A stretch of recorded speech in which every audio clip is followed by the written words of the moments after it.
Hello there, this is Retro Sports Gaiden, and today we are going to look at the EVERCADE VS-R, which is a console that plays cartridges from Blaze. Right, I bought this off of a well-known website named after a South American forest, and it cost me £88 with a pack-in Tomb Raider game. The packaging is fine. It's a cardboard box and it's got some images on it, and there's cables inside. You get some cables. The machine itself, as you can see, comes in a charcoal grey with some turquoise bits and bobs. It feels lightweight. It's incredibly plasticky. It feels kind of hollow. There's a flimsy feel on the lid, on the flip up lid, which is like a very cheap way of doing things, but you know, I'm down with that. It's 88 quid. It feels like, you know, if you accidentally, I don't know, sneeze in its direction, it might break the lid off, but it hasn't happened so far, and I'm notoriously clumsy. So there's an odd power button, as you can see here. We've got a sticker on the console which points towards the power button, as if you couldn't see the power button because it's a bright turquoise colour. But anyway, you have to hold it for 2 seconds before the console comes on.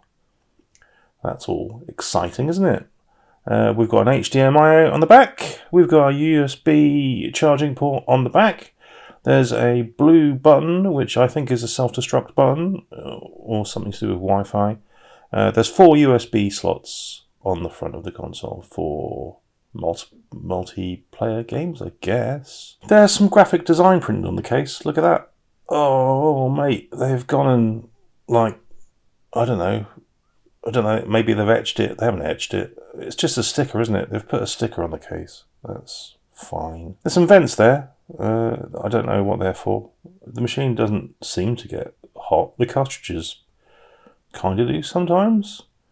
But maybe it's just for lining up after 8 mints. Ah, beautiful. So whilst you're playing, you can have a minty treat. There's 2 cart slots under this flap, so you can have 2 cartridges plugged in at the same time. The little carts themselves, the little white buggers I've got here, they've got like a label on the front. They've got like some text on the back. They feel really plasticky and very kiddie. What it reminds me of, the whole thing, to be fair, is like the VTech line of kiddie consoles that were popular. Like my daughter had one, and it had a comedy joystick, and the cartridges felt really lightweight and cheap. And these ones do too. The pad. Well, let's get to the pad. The pad is pleasingly chunky. It's also incredibly lightweight. The D-pad is fine. The buttons are fine. The cable length is fine. That's all good. You only get 1 joypad in this set.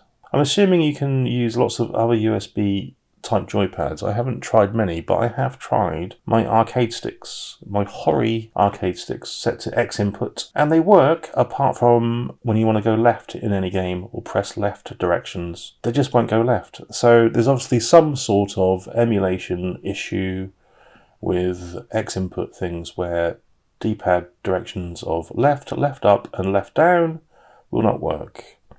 On first boot up, you have to agree to an EULA, then do a connect to Wi-Fi, if you like, and then download and install a 500 meg file. This takes about 5 to 10 minutes. I've only had this for, say, a couple of weeks, and I've already had to download 2 updates.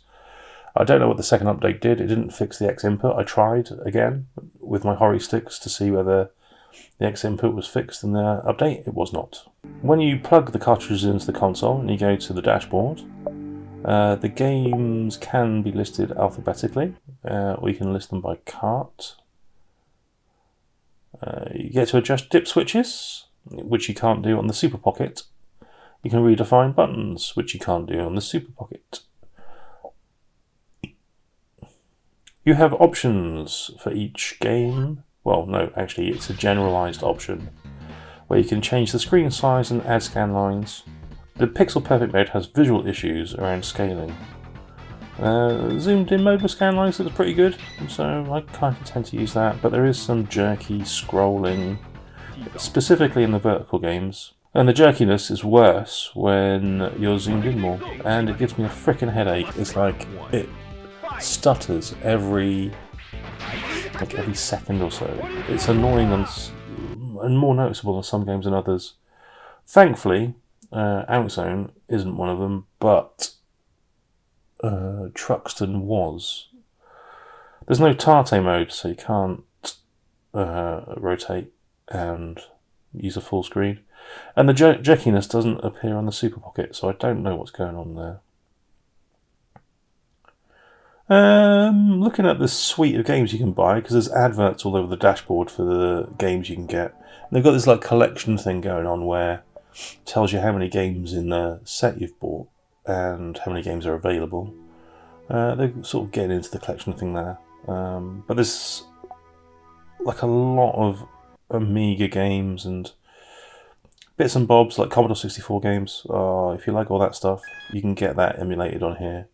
It's a general all-purpose Raspberry Pi style emulation box in grey and turquoise, really. There's hidden games on the console. There's a screen which you can type in codes and it unlocks games. And also, it looks like they give you a free game every now and again on an update. So this one we've got here is Astanax. I don't know how to say that. It's like a shit version of Rastan Saga. Yeah, I played it. There you go. That's what that's like. The carts themselves, like I said, the actual physical item is cheap. They come boxed with a manual. So the EVERCADE people are leaning into physical and collecting, which is my bag, but it's definitely not premium. Everything is fairly cheap feeling. The carts are generally 20 quid a pop though, so that's not bad. It's kind of like pocket money style, like buy one a month kind of territory. Get sort of 7 or 8 games on a cart to play. I do have beef with some of the games on the cartridges though. I mean, I'm going to do a review of some of the cartridges. And some of the versions of the games on the carts are not what I'm used to. They're not the versions of the games that were released in the arcades here, specifically the arcade games. For instance, the New Zealand Story is a frickin' nightmare on this compilation, and I bought the compilation specifically to play the New Zealand Story, and it's a double hard version with weird level layouts. So I don't know what they're playing out there. The version of Demon's World that's on the cartridge from one of the Turplan cartridges is also the shitty American one and not the cool Japanese one, and I remember playing the cool Japanese one in the arcade as a kid in the UK. So they've kind of, I think they've fucked it a little bit with their game selection.